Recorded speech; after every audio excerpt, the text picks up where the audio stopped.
が辛いんだよきっと。こっちの方で寝るんでしょうか。あそこちょっとここの首がちょっと辛いんだよ。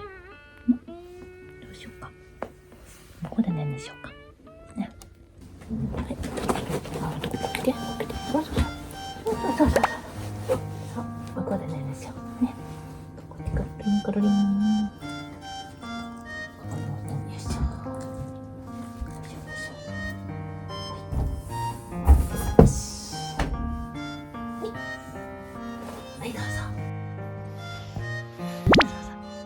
そこがいいよ。これねでした。ママの声貸してあげるわ。腰に巻いてるやつね。はい。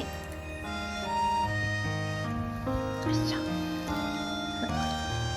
れであったかいから。これねんねしなよ。はい。おやすみ。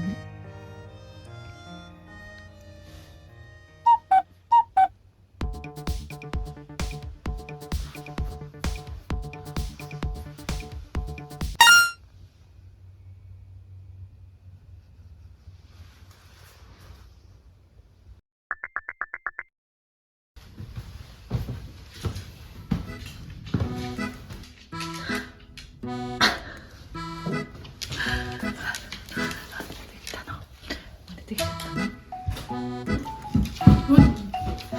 何してんの？寝てたの？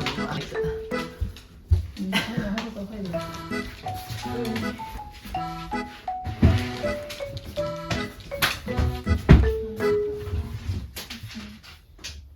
何しに来たの？